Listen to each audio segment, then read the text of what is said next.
नमस्कार दोस्तों, चंद्रा इंस्टीट्यूट के ऑनलाइन क्लास में मैं विजय विक्रम सिंह आप सभी प्यारे मित्रों का बहुत बहुत स्वागत करता हूं। आप सभी भाई बहनों को गुड इवनिंग, शुभ संध्या। आप स्वस्थ रहें, मुस्कुराते रहें, हंसते रहें, जीवन में आगे बढ़ते रहें। मेरे दोस्त, जैसा कि मैं देख रहा हूं मेरे भाई बहनों में बहुत ही जबरदस्त उत्कंठा है और बढ़िया जो है संख्या उपस्थित हो चुकी है। तो आइए मेरे दोस्तों, चलिए शुरू करते हैं इस क्रम को। और इस क्रम को आगे बढ़ाते हुए मैंने आपसे कहा था कि मैं ऐसा टॉपिक लूंगा जो एक दिन में या मैक्सिमम 2 वीडियो में खत्म कर दूं, ताकि आपका नंबर तय रहे। जैसे कल मैंने अगर वचन लिया तो आपको एक वीडियो में पूरा वचन समाप्त कर दिया और इस तरह से आपने 1 नंबर का क्वेश्चन कंप्लीट कर लिया। आइए दोस्त, आज मैं शुरू करता हूं उपसर्ग। क्या शुरू करते हैं बेटे? उपसर्ग। देखो बेटा, ये सब ऐसे टॉपिक हैं जिन पर नॉर्मली आदमी ध्यान नहीं देता, लेकिन मैं बस इतना कहूंगा दोस्त मेरे कि थोड़ा सा धैर्य बनाए रखेंगे और मेरा साथ देंगे, थोड़ा शेयर करेंगे। आप देखेंगे कि मैं इतना जरूर कहूंगा कि अब तक उपसर्ग से रिलेटेड तमाम ऐसी बातें जो आज तक आपने नहीं जानी होंगी, उपसर्ग से संबद्ध, वो सारी बातें मैं यहां आपके साथ शेयर करूंगा और आप देखिएगा आपको खूब मजा आने वाला है ना। चलिए अब आइए, सबसे पहले जुगाड़। उपसर्ग जो है बेटे, उपसर्ग को अंग्रेजी में कहते हैं प्रीफिक्स। क्या कहते हैं? प्रीफिक्स। उपसर्ग को अंग्रेजी में प्रीफिक्स कहते हैं। देखो बेटे, अब मैं पहले बता दूं आपको, यहां से देखो एक सबसे महत्वपूर्ण प्रश्न। मेरे तमाम भाई बहन जो जानते हैं प्रत्यय उपसर्ग के विषय में, लेकिन वो यही नहीं जानते कौन पहले लगता है, कौन बाद में लगता है, कैसे क्या होता है। तो आइए मैं पहले इसको ही सेट कर देता हूं। प्रीफिक्स, प्री धन फिक्स, मतलब जो प्री माने पहले, प्री का मतलब क्या होता है? पहले। फिक्स माने लगना या जुड़ना, फिक्स माने लगना या जुड़ना। कहने का मतलब जो प्री में हो जाए फिक्स, वो है प्रीफिक्स। मतलब जो किसी शब्द के पहले लग जाए वो क्या कहलाता है? उपसर्ग।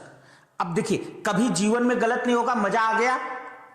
अगर मजा आया तो जो है शेयर करिएगा एक बार। क्या कहा मैंने उपसर्ग का पहला पॉइंट आपको दिया और मैंने कहा कि उपसर्ग को अंग्रेजी में कहते हैं प्रीफिक्स। जो प्री में हो जाए फिक्स, जो पहले लगे, प्री माने पहले, तो जो पहले फिक्स हो जाए या जो पहले लगे वो उपसर्ग है। क्लियर हो गया?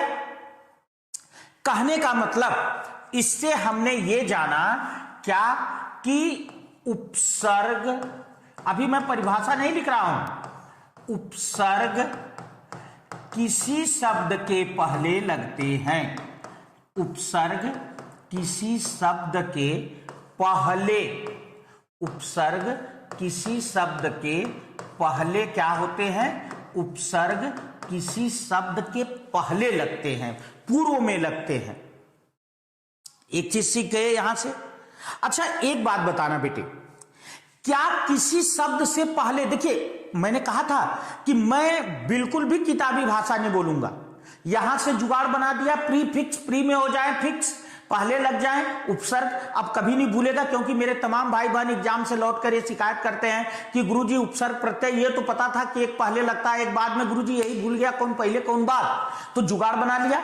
अब सुनो बेटे, यदि किसी शब्द के पहले कोई शब्द लगेगा तो वो दोनों का अलग अलग अर्थ हो जाएगा कि नहीं हो जाएगा? आप बताओ। यदि किसी शब्द के पहले हम कोई शब्द जोड़ें, जैसे राम के पहले सीता जोड़ दें तो सीता राम हो गया, लेकिन सीता अलग राम अलग। कृष्ण के पहले राधा जोड़ दें तो राधा कृष्ण हो गया, पर राधा अलग कृष्ण अलग। इसका मतलब देखो, फिर से समझना मेरी बात, मैं कॉन्सेप्ट की बात हमेशा करता हूं बेटे। यही अंतर मेरे पढ़ाने और सबके में। लोग किताबी भाषा बोलते हैं, मैं हमेशा कॉन्सेप्ट की भाषा बोलता हूं। मैंने आपसे कहा कि किसी शब्द के पहले यदि कोई पूरा का पूरा शब्द लगे, जैसे राम से पहले सीता लग गया तो सीता राम हो गया, लेकिन सीता राम एक नया शब्द तो बना, पर इसमें सीता अलग है, राम अलग है। राधा से पहले अगर कृष्ण से पहले यदि राधा लग गया तो राधा कृष्ण हो गया, राधा अलग कृष्ण अलग। कहने का मतलब किसी शब्द से पहले अगर कोई पूरा शब्द लगे तो वो भले उसके साथ जुड़ जाए बेटे, पर वो क्या होता है, अलग ही बना रहता है। लेकिन उपसर्ग अलग नहीं होते, उपसर्ग बिल्कुल उसमें फिट हो जाते, फिक्स हो जाते। इसका मतलब उपसर्ग, देखो यहीं से सीखो, कॉन्सेप्ट निकालना सीखो बेटे। इसका मतलब फिक्स है कि उपसर्ग कोई कंप्लीट वर्ड नहीं होंगे। आई मीन उपसर्ग कोई पूर्ण शब्द नहीं होगा। क्यों? क्योंकि मैंने कहा कि यदि किसी शब्द से पहले कोई पूर्ण शब्द जुड़े तो वो जुड़ भले जाए पर वो अपना अलग अर्थ रखता है। तो इसका मतलब है कि उपसर्ग जो है वो कोई पूर्ण शब्द नहीं होगा। उपसर्ग क्या होगा? उपसर्ग कोई पूर्ण शब्द नहीं होगा। ठीक है, तो इसका मतलब अब हमने यहां एक बात और सीख ली। क्या? उपसर्ग शब्दांश होते हैं। उपसर्ग शब्दांश होते हैं, अर्थात उपसर्ग कोई पूर्ण शब्द न होकर, अर्थात उपसर्ग कोई पूर्ण शब्द, अर्थात उपसर्ग कोई पूर्ण न शब्द न होकर शब्द का एक भाग होते हैं। उपसर्ग कोई पूर्ण शब्द न होकर शब्द का एक भाग होते हैं, एक अंश होते हैं। इसका मतलब ये बात समझ लिया आपने, दोनों पॉइंट समझ में आ गए कि उपसर्ग पहले लगते हैं और उपसर्ग कोई कंप्लीट शब्द नहीं होते बल्कि वो शब्दांश होते हैं, अर्थात शब्द का एक हिस्सा होते हैं, शब्द का एक भाग होते हैं, एक कंप्लीट शब्द नहीं होते। अब एक बात और ध्यान रखना बेटे, क्या उपसर्ग सदैव अव्यय का कार्य करते हैं। उपसर्ग सदैव अव्यय का कार्य, उपसर्ग सदैव अव्यय का कार्य करते हैं। अव्यय का मतलब होता है बेटे जो लिंग वचन के अनुसार न बदले, ना, जो लिंग वचन के अनुसार न बदले। बात समझ में आया? तो उपसर्ग जो होते हैं वो लिंग वचन के अनुसार बदलते नहीं। आगे मैं इस चीज को प्रैक्टिकल करके आपको दिखाऊंगा। अब देखो उपसर्ग की हमने कुछ विशेषता जान ली। क्या?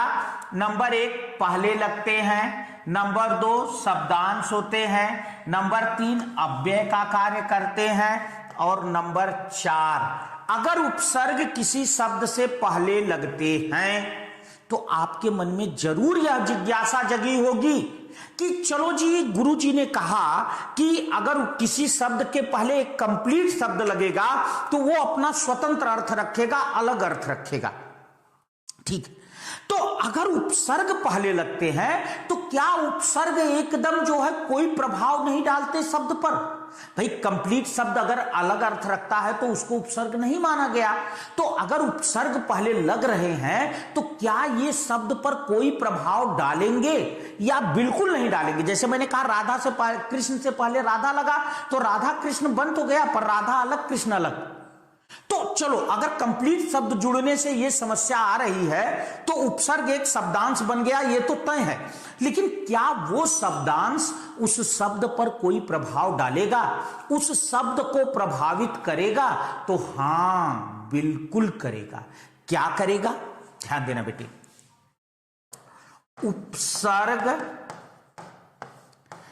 किसी शब्द के पहले लगकर, उपसर्ग किसी शब्द के, उपसर्ग किसी शब्द के पहले लगकर या तो उसका अर्थ बदल देते हैं। उपसर्ग किसी शब्द के पहले लगकर या तो उसका अर्थ बदल देते हैं या तो उसका अर्थ बदल देते हैं या उसके अर्थ में विशिष्टता ला देते हैं। उसके अर्थ में विशिष्टता, या तो उसके अर्थ में विशिष्टता, या तो उसके अर्थ में विशिष्टता ला देते हैं। अब यहां ध्यान देना बेटे, क्या कि उपसर्ग जो है वो किसी शब्द के पहले लगते हैं और किसी शब्द के पहले लगकर या तो उसके अर्थ को बिल्कुल भी बदल देते हैं, मतलब बिल्कुल अपोजिट कर देते हैं, या उसके अर्थ में कुछ नयापन जोड़ देते हैं। अब देखो बेटे, कहने का मतलब जो शब्दांश है वो जब शब्द के साथ जुड़ते हैं तो शब्दांश का तो अपना अर्थ होता नहीं, लेकिन वो जिस शब्द में जुड़ते हैं तो या तो उसके अर्थ को बिल्कुल बदल देते हैं, उल्टा कर देते हैं। जैसे लायक ना जुड़ा तो नालायक, देखिए एकदम उल्टा हो गया कि नहीं। योग्य अजुड़ा अयोग्य, एकदम उल्टा हो गया। तो या तो उसके अर्थ को बिल्कुल उल्टा कर देते हैं या उसके अर्थ में विशिष्टता। विशिष्टता कैसे लाते हैं मैं अभी दिखाऊंगा। तो अभी मैंने कुछ नहीं किया, इसीलिए मैंने आपसे कहा था कि थोड़ा सा धैर्य बनाए रखेंगे मेरे साथ, क्योंकि मुझे पता है कि शुरू में ये चीजें जो हैं थोड़ी सी उबाऊ लग सकती हैं। इसलिए मैंने आपसे कहा बेटे, अब मैं उपसर्ग के मूल पॉइंट्स आपके सामने रख चुका। क्या? पॉइंट नंबर 1, उपसर्ग किसी शब्द के पहले लगते हैं। नंबर 2, उपसर्ग शब्द नहीं होते हैं, एक शब्दांश होते हैं। पॉइंट नंबर 3, उपसर्ग सदैव अव्यय का कार्य करते हैं। और पॉइंट नंबर 4, उपसर्ग किसी शब्द के पहले लगकर या तो उसके अर्थ को बिल्कुल बदल देते हैं या उसके अर्थ में विशिष्टता या नयापन ला देते हैं। ये बात स्पष्ट हो गई? स्क्रीनशॉट भी ले लो बेटे आप। देखो, मैंने आपसे कहा बेटा कि उपसर्ग तो आपने बहुत जगह पढ़ा होगा मेरे दोस्त, उपसर्ग बहुत जगह पढ़ा होगा। आप लोगों ने, बहुत से लोगों ने आपको उपसर्ग पढ़ाया होगा, लेकिन रियली यहां पढ़कर देखना एक बार, आपको लगेगा कि हां गुरुजी कुछ अच्छा सिखा रहे हैं। बस शेयर करते रहना भाई, हाँ शेयर करते रहना मेरे बच्चों। एक बार जरूर से जरूर, सारे दोस्तों एक बार जरूर से जरूर शेयर करते रहना, ठीक है।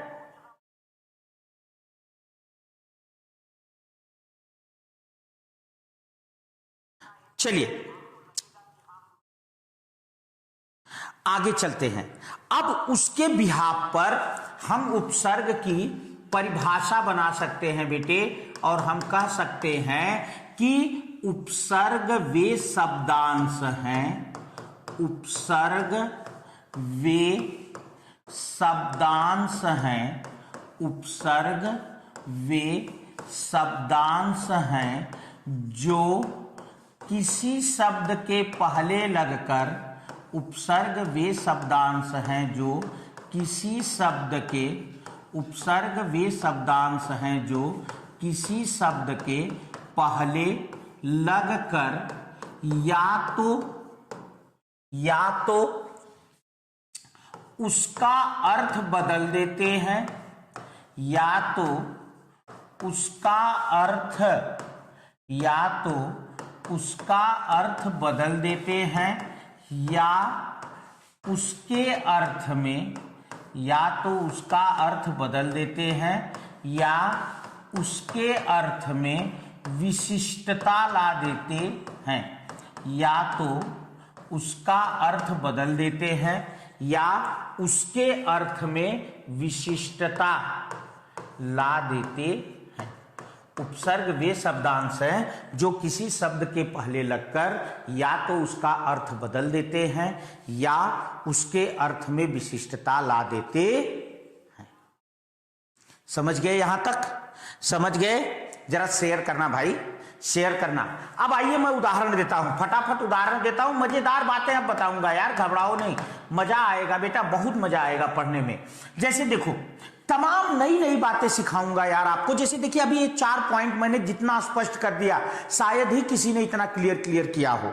अब आइए मैं और भी बातें बताऊंगा, कैसे उपसर्ग, मेरा सबसे मूल उद्देश्य है कैसे उपसर्ग निकालना, जुगाड़ सीखना। चलो, जैसे मैं कहूं, मैंने कहा योग्य, एक शब्द है योग्य, योग्य का मतलब होता है बेटे लायक ना। अब देखिए योग्य में अगर हम अ उपसर्ग लगा दें, योग्य में अगर हम अ उपसर्ग लगा दें तो क्या बन गया? अयोग्य बन गया। अयोग्य का मतलब क्या हो गया? अयोग्य का मतलब हो गया नालायक। अब देखिए बिल्कुल क्या हो गया?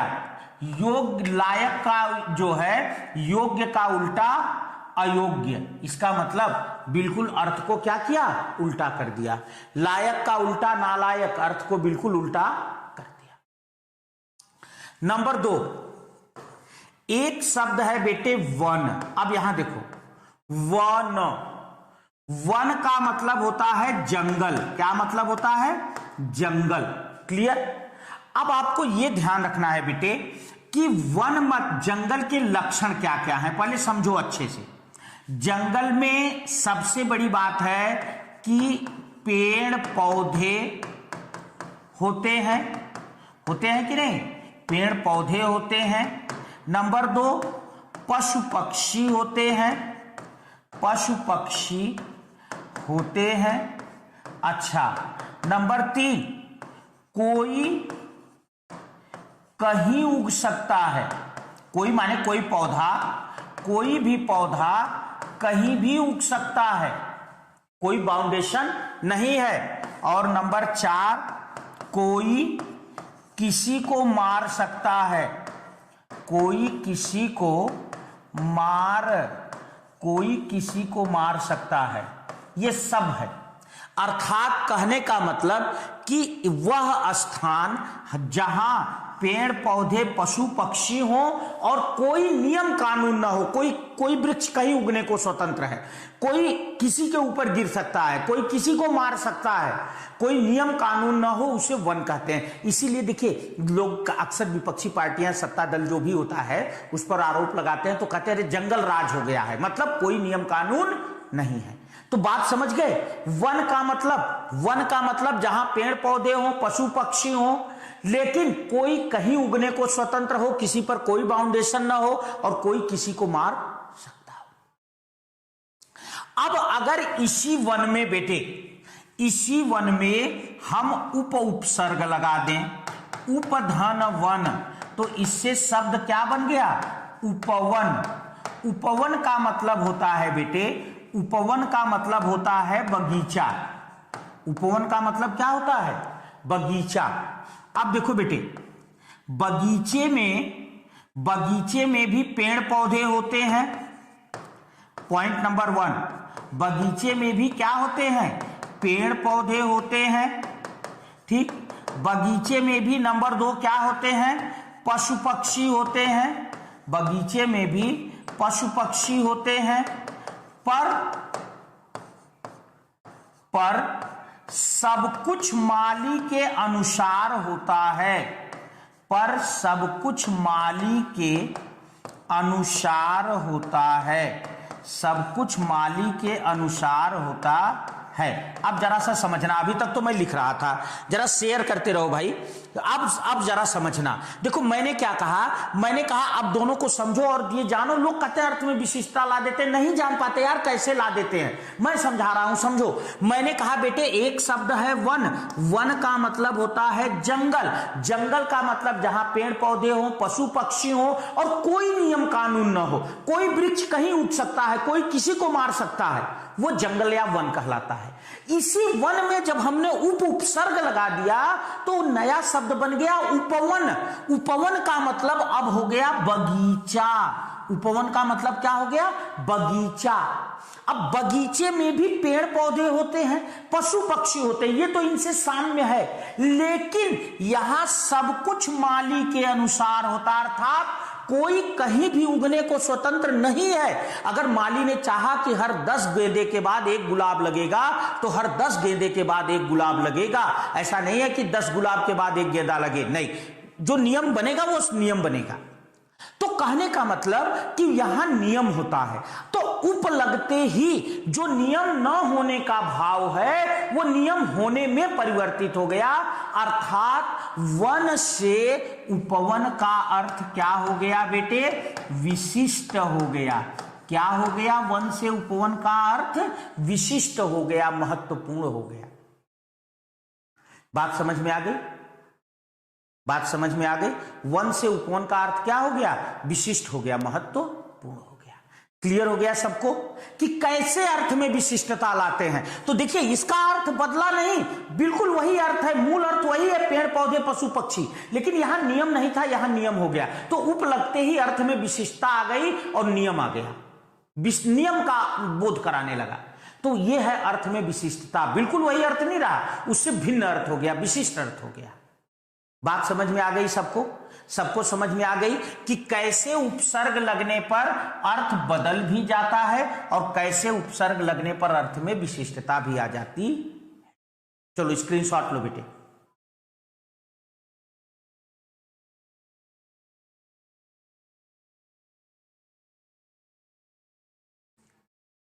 चलो बेटे, अब सुनो, यहां तक आप समझ गए। अब आप एक बात और भी जो है सोच रहे होंगे कि ऑफलाइन अंकित रावत जी, मैं कहीं नहीं लेता, एक बार आपके कमेंट भी ले लूं। अंकित जी, श्री जी, रोहन सिंह जी, नूतन श्रीवास्तव जी, और उसके बाद सीता राठौर जी, और शिवारची पीके जी, मंजू यादव जी, और उसके बाद जो है पूनम जी, रवि यदुवंशी जी, और उसके बाद कीर्ति जी, दीपशिखा रंजन जी, रश्मि वर्मा जी, शालू यादव जी, ठीक है, लक्ष्मी यादव जी, सपना सोनी जी, ठीक है। चलिए मेरे बच्चे, क्या बात है, जूही गुप्ता जी, वन बना ही दिया पूरा, विजय जी, अनिल कुमार जो है साहनी जी। और देखिए मेरे बच्चों, तो ये बात यहां तक आपने क्लियर कर लिया ना, उपसर्ग के ये पॉइंट क्लियर। अब आइए मैं बताता हूं उपसर्ग जानने के तरीके। उपसर्ग जानने के तरीके। अब यहां से समझना बेटे, ये चीज समझना, उपसर्ग जानने के तरीके। अब कैसे जानना है? पॉइंट नंबर 1, किसी शब्द से, पहली बात तो एक बात ध्यान दो, पहले आपने ही यह सिद्ध किया कि उपसर्ग एक शब्द नहीं होते हैं, बल्कि क्या होते हैं? शब्दांश होते हैं। उपसर्ग एक शब्द नहीं होते हैं, बल्कि क्या होते हैं? शब्दांश। तो सीधी सी बात है कि अगर किसी शब्द में से उपसर्ग निकालना है तो एक कंप्लीट शब्द नहीं निकलेगा, बल्कि एक शब्दांश निकलेगा। सही है कि नहीं? दूसरी चीज कि उपसर्ग एक कंप्लीट शब्द में लगते हैं, तो सिंपल सी बात है कि शब्दांश निकलने के बाद एक पूर्ण या कंप्लीट शब्द बचना चाहिए। ठीक है, तो ध्यान रखना, उपसर्ग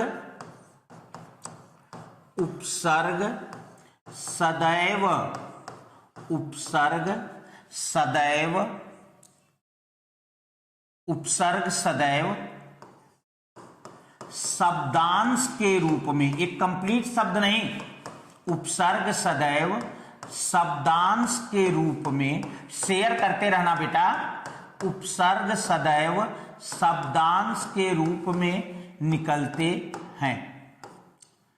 अगला पॉइंट, या उपसर्ग निकलने के बाद, उपसर्ग निकलने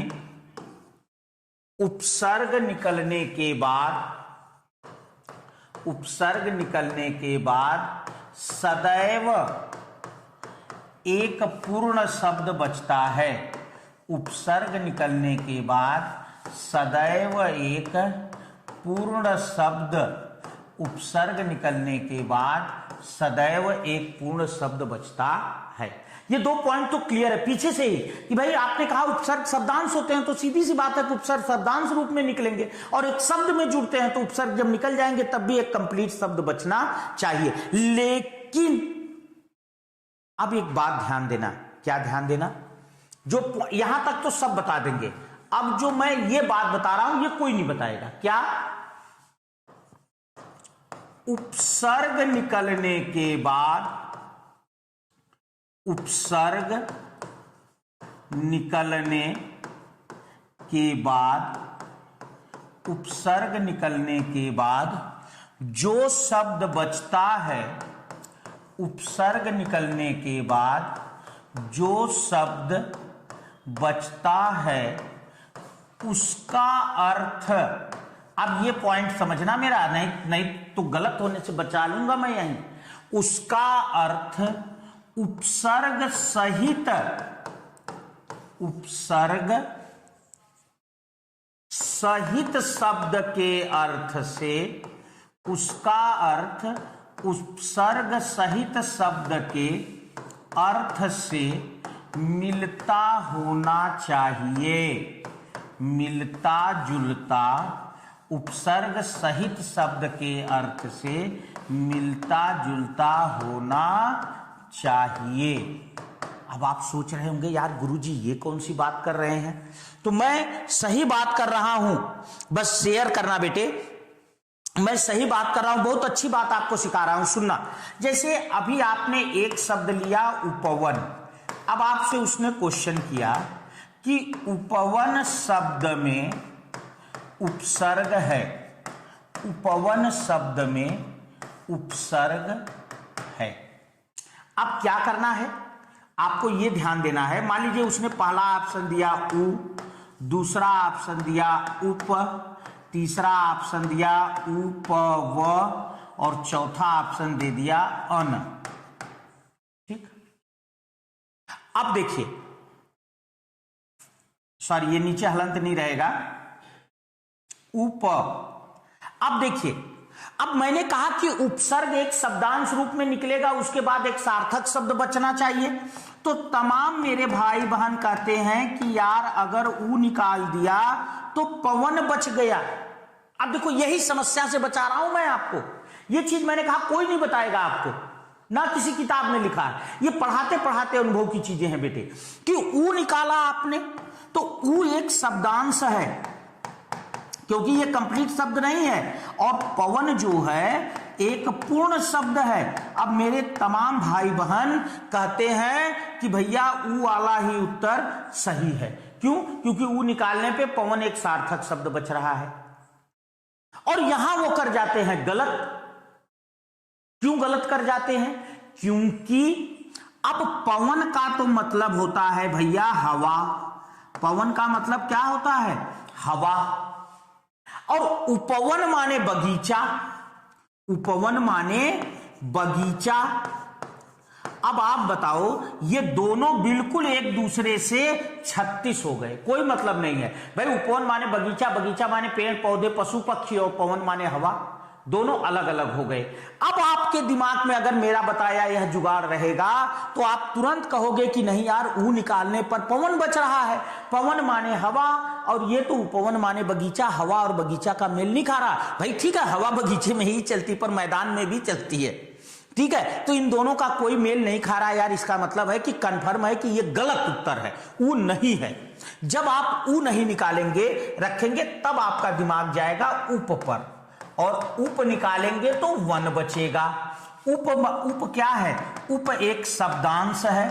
उप क्या है? उप एक शब्दांश है, और वन का मतलब है जंगल।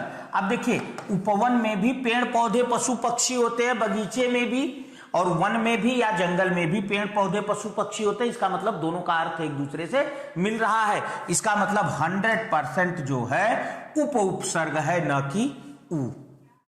ये पॉइंट मैंने आपको बताया बेटे, जो बहुत कम लोग आपको समझाएंगे।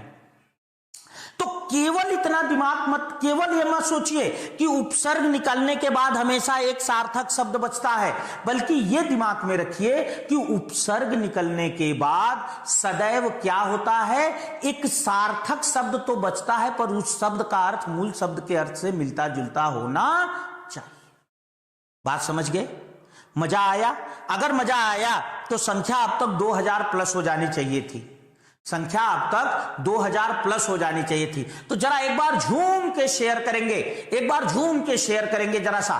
चलिए एक बार झूम के शेयर करिए जरा तो, और जो है फिर आगे बढ़िए, जल्दी शेयर करिए, तुरंत 2000 होना चाहिए। ठीक है, अगर मजा आया तो जो है एक बार शेयर करिए, तुरंत 2000 पहुंचाइए। और चलिए स्क्रीनशॉट ले लीजिए बेटे, जल्दी करिए मेरे बच्चों जरा तो।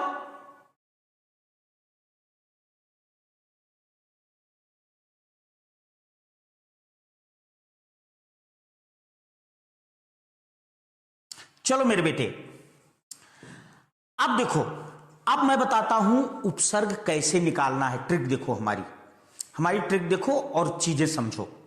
उपसर्ग कैसे निकालना है, किसी शब्द से उपसर्ग निकालना, सबसे पहले क्या करना कि जब भी किसी शब्द से उपसर्ग निकालना हो, ध्यान देना बेटे, मैं लिख भी दे रहा हूं आपको, कोई लिखेगा नहीं। जब भी, एक बार शेयर कर देना सब लोग मेरे बच्चों, बस जब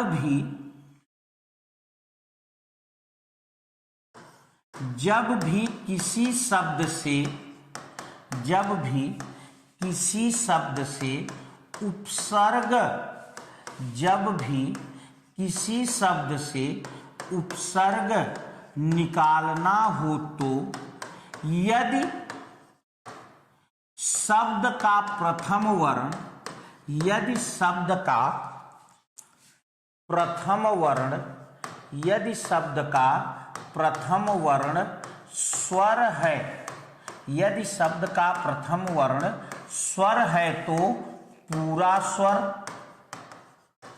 यदि व्यंजन है, यदि व्यंजन है तो आधा व्यंजन, मतलब पूर्ण कंप्लीट व्यंजन, मतलब कि एक स्वर रहित व्यंजन, आधा व्यंजन निकालना चाहिए, आधा व्यंजन निकालना चाहिए। फिर इसी क्रम में, फिर इसी क्रम में आगे के वर्णों को, फिर इसी क्रम में आगे के वर्णों को जोड़ना चाहिए। अब अभी आपको ये बात समझ में नहीं आई होगी, मुझे पता है अभी आपको ये बात नहीं आई होगी समझ में कि ये गुरुजी कह क्या रहे हैं। मैं उत्तर देकर दिखाता हूं। जैसे मान लीजिए, अरे वाह क्या बात है, इतना बड़ा सा मैसेज, शशांक पांडे जी,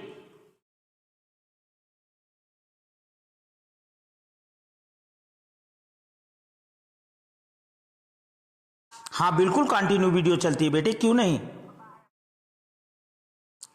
थोड़ा सा एक बार और शेयर करो बेटे, संख्या कम नहीं होनी चाहिए मेरे बच्चे, प्लीज संख्या बढ़नी चाहिए। और कल आप 2200 थे तो यार आज कम से कम 2300-2400 तो होना ही चाहिए, उससे कम होने पे तो फिर दिक्कत है ना भाई। आप अप जा रहे हैं तो अप ही तो जाना चाहिए, अब ऐसे ऐसे ऐसे चलना थोड़ी नियम है?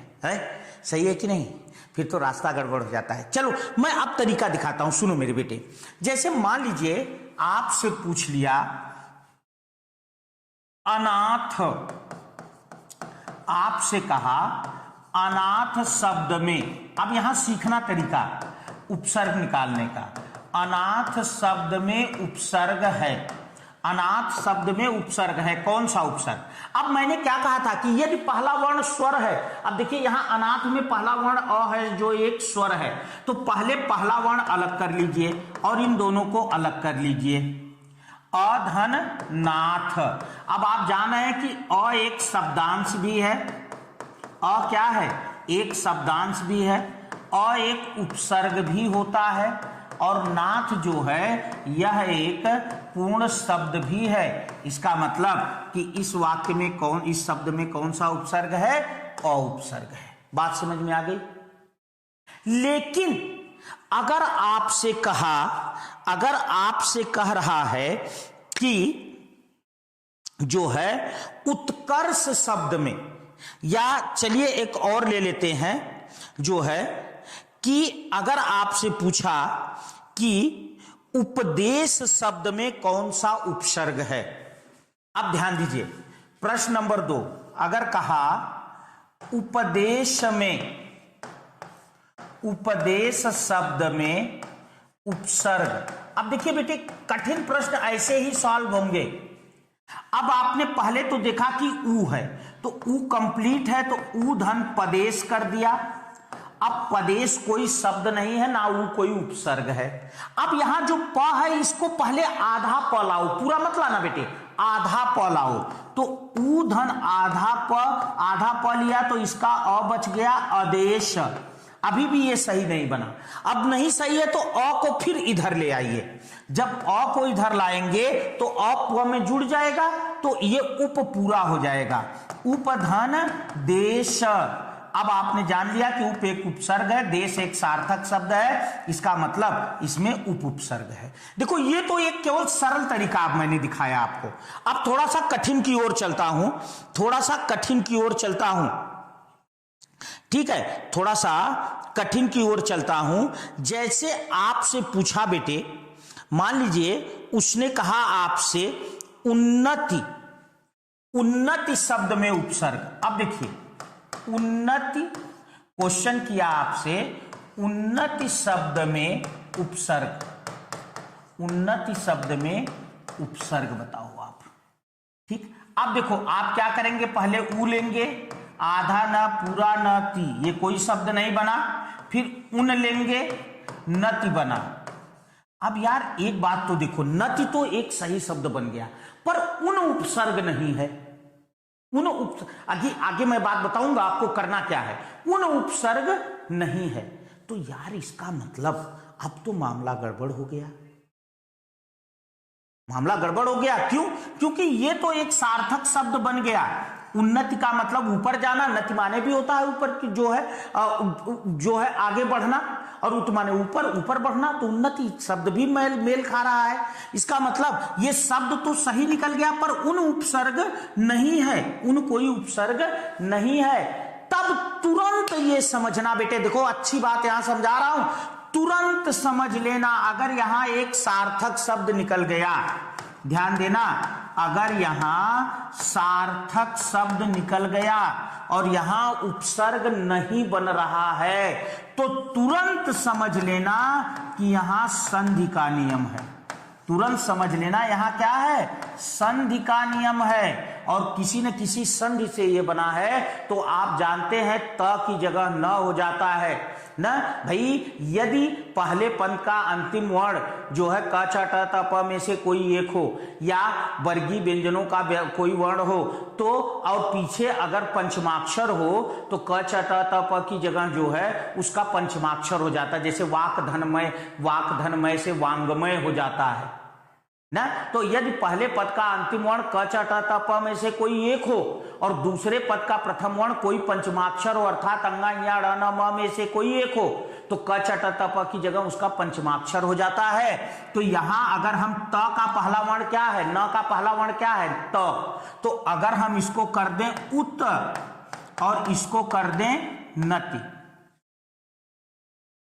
उन्नति कर दें, तो अब नियम बन गया क्या, त की जगह आधा न हो जाएगा, उन धन नति बराबर उन्नति। इसका मतलब हमारा जो उपसर्ग था बेटे, वो उन नहीं था, उत था। अब आप सोचेंगे कि चलो यार, गुरुजी ने तो रटा रटाया था, घड़ाघड़ घड़ाघड़ बोल दिए, हम कैसे वहां जानेंगे। तो ये तो मैंने बता दिया कि जब एक सार्थक शब्द बने और यहां उपसर्ग सही ना बन रहा हो, तो समझ लेना संधि का नियम है। अब संधि देखना, कौन सी संधि। अब मैं तरीका बताऊं संधि कैसे, इसका आंसर क्या देगा। देखो बेटे, आंसर में जो विकल्प देगा, ऊ देगा नंबर 1, नंबर 2 उन देगा, नंबर 3 उत देगा, नंबर 4, अब तरीका सीखो, उन्न दे देगा।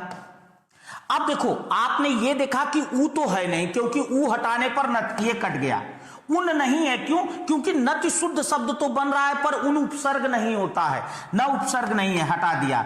और उन होगा ही नहीं, क्योंकि उन हटा लेंगे तो केवल ती बचेगा, ती कोई शब्द नहीं है, कट गया, यूं मार दिया। यह तरीका सीखो। अब उत्धन्नति करके संधि करके देख लो। हाँ यार, हमारा उत्तर तो बिल्कुल सही है। मजा आया तो शेयर करना। मैंने क्या कहा? यह सबसे कठिन प्रश्न करके दिखाया मैंने उपसर्ग का।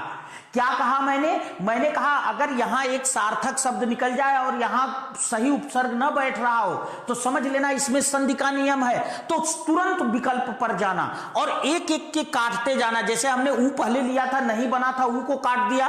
उन लिया तब भी नहीं बना, उनको भी काट दिया। ऊ आधा न पूरा न ले लेंगे तो केवल ती बचेगा, ती कोई शब्द नहीं है, इसको भी काट दिया। तो बचा क्या बेटे? केवल उत बचा, उत बचा केवल, और उत हमारा सही उत्तर है। अब हम इसको ट्राई कर लेंगे। उत्धन्नति बराबर उन्नति, इसका मतलब कि हमारा उत उत्तर सही है। यह है तरीका उपसर्ग निकालने का, यह तरीका है उपसर्ग निकालने का। चलो स्क्रीनशॉट लो, हम और बताते हैं आपको।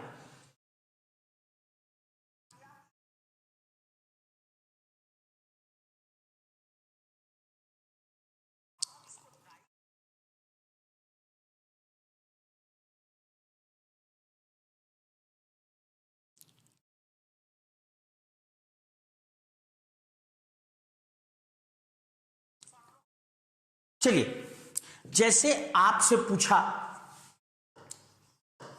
बहिरंग शब्द में उपसर्ग बताइए।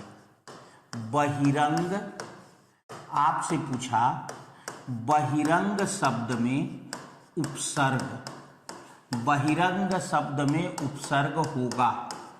अब उत्तर दिया बही, बहिह, बहिर, सॉरी,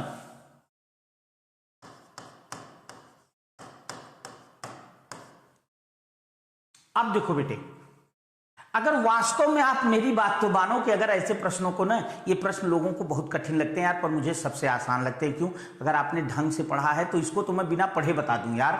देखो, ना तो कोई ब उपसर्ग होता है, ना बहि उपसर्ग होता है, ना बहिर उपसर्ग होता है, केवल बहि उपसर्ग होता है। ऐसे प्रश्नों को तो मैं देखते ही मार देता हूं। इसके लिए मैं कुछ आपको जुगाड़ बताऊंगा, कुछ जुगाड़ अभी बताऊंगा कैसे क्या करना है। लेकिन आइए मैं करके दिखाता हूं आपको। शब्द लिखा बहिरंग। अब आपने यहां ब है तो पहले आधा ब लिया, अहिरंग। अहिरंग कोई शब्द सहित शुद्ध नहीं बना। अब अ को लाके ब में मिला दिया तो ये बन गया हिरंग, नहीं शुद्ध शब्द बना। ब आधा ह लिया, ईरंग, नहीं बना सही शब्द। इधर ले आए बहि धन रंग, ना बहि धन रंग, बहिरंग। लेकिन एक सबसे बड़ी बात होती है बेटे, सबसे बड़ी एक समस्या क्या होती है कि यहां आप ध्यान रखिएगा कि जो बहि होता है, बहि कोई उपसर्ग नहीं होता है। तो बहि उपसर्ग नहीं होता है तो हमने यहां देखा कि ब लगा के देख लिया, ब से भी काम नहीं बना। बह लगा के देख लिया, बहि नहीं बना, बहि बन ही नहीं रहा है। बहिर होगा ही नहीं, क्योंकि बहिर कर देंगे तो ये अंग बचेगा, वो तो सही, लेकिन बहिर कोई उपसर्ग नहीं है। तो सीधी सी बात है कि बहि उपसर्ग होता है। तो अब आप मेरी बात सुनो, करना क्या है आपको, मेरी बात सुनो। क्या करना है आपको? हिंदी नोट करो और होमवर्क ले जाओ, होमवर्क ले जाओ। क्या करना है आपको? संस्कृत, हिंदी,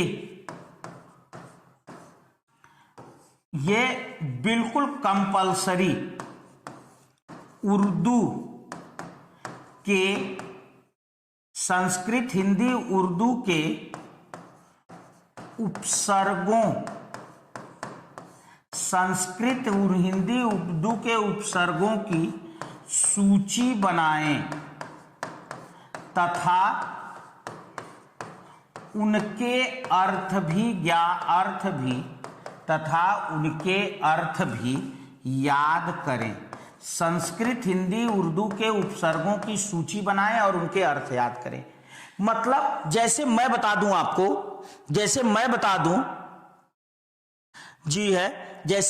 दूं आपको, आपके पास कोई भी किताब होगी, चाहे पृथ्वीनाथ पांडे की हो, हरदेव बारी की हो, लुसेंट हो, आदित्य प्रकाशन हो, कोई किताब हो सामान्य हिंदी की, सब में उपसर्ग दिया होगा और उपसर्गों की एक लिस्ट दी हुई होगी। उस लिस्ट से हिंदी के उपसर्ग अलग नोट करना, संस्कृत के अलग, उर्दू के अलग, और याद कर लेना कि बही उपसर्ग नहीं होता है, बही होता है कि नहीं? कौन उपसर्ग होता है तो देखते ही प्रश्न मार दोगे यार। ऐसे जो कठिन प्रश्न है उनको देखते ही सॉल्व कर लोगे आप। बाकी उपसर्ग से रिलेटेड सारी महत्वपूर्ण बातें मैंने आपको बताई। इतना काम केवल आपको करना, अगर इतना आपने कर लिया और उस वीडियो को अच्छे से देखा तो मैं गारंटी से तो नहीं कहता, पर मैं इतना जरूर कहता हूं कि मुझे पूरा विश्वास है कि उपसर्ग से रिलेटेड एक भी प्रश्न गलत नहीं होगा। क्यों? क्योंकि मैंने तरीका बताया कि कैसे निकालना है। अगर सही सही उपसर्ग वहां से होगा तो अपने आप निकलता चला जाएगा, और यदि संधि वाला होगा वो भी मैंने बता दिया कि अगर संधि वाला होगा तो पीछे का शब्द सार्थक बन जाएगा पर आगे उपसर्ग नहीं बनेगा, क्योंकि अब आपको उपसर्ग याद है, आपको पता है कि यह उपसर्ग नहीं होता है। तो यार ये शब्द तो सार्थक बन गया, इसका अर्थ मूल अर्थ से मिल भी रहा है, लेकिन ये उपसर्ग सार्थक नहीं बना, इसका मतलब 100% यहां संधि है। अब चारों जो हैं उन विकल्पों से संधि करा लीजिएगा, जो संधि के नियम पर सही बैठेगा उसी को उत्तर मार दीजिए, बाकी कोई टेंशन है ही नहीं।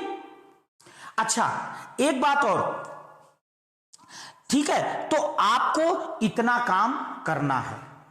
बाकी मैंने जो तरीका सिखाया है, ऐसे उपसर्ग निकालना है कि यदि पहला वर्ण स्वर है तो पूरा इधर लीजिए, बाकी को पीछे रखिए। अगर सही उपसर्ग निकल गया तो ठीक है, नहीं निकला तो उधर अगर व्यंजन है तो पहले आधा व्यंजन इधर लाइए, फिर वहां रखिए, फिर नहीं हो रहा है तो उस व्यंजन का स्वर लाइए, फिर वहां रखिए। जब तक पीछे एक सार्थक शब्द न बन जाए तब तक यह प्रक्रिया अनवरत चलने दीजिए, और जब पीछे सार्थक शब्द बन जाएगा तब आगे वाले को देखिए कि क्या यह एक उपसर्ग है। यदि यह एक उपसर्ग है तो उसको टिक लगा दीजिए सही, नहीं है तो तुरंत समझ जाइए कि संधि का नियम है। अब चारों में से कौन उस संधि के नियम को फॉलो करके वहां वो शब्द बना रहा है उसको ले लीजिए, और लेकर के तुरंत जो है वही टिक मार दीजिए बस। और उपसर्ग में इसके बाद बचा क्या?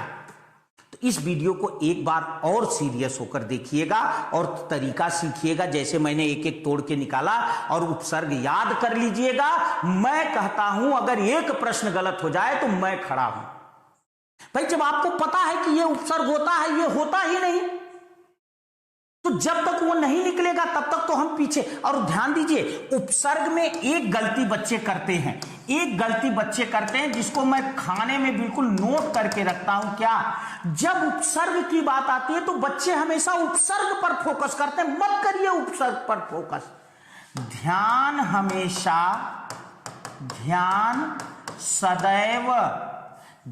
सदैव एक सार्थक शब्द पर होना चाहिए। ध्यान सदैव एक सार्थक शब्द निकलने पर होना चाहिए। ध्यान जो है वो सदैव एक सार्थक शब्द निकलने पर होना चाहिए। कहने का मतलब है जब पीछे, जब तक उपसर्ग क्या निकल रहा है वो मत ध्यान ही मत दीजिए, आगे बस जैसे मैंने बताया वो प्रक्रिया चलाते रहिए। जब पीछे एक सार्थक शब्द निकल जाए तब ध्यान दीजिए कि यहां बना उपसर्ग सही है या नहीं। अगर नहीं सही है तो संधि का नियम करा के देख लीजिए चारों विकल्पों से, फटाक से उत्तर मिल जाएगा। अब इससे ज्यादा उपसर्ग में कुछ बचा ही नहीं, केवल आपको एक काम है, उपसर्ग याद कर लीजिए। याद कर लीजिए उपसर्ग, एक प्रश्न 100% तय। ठीक है, तो बस इतना ही। फिर मिलेंगे कल एक नए टॉपिक के साथ, एक नई चर्चा के साथ। तब तक के लिए बहुत बहुत धन्यवाद, बहुत बहुत धन्यवाद।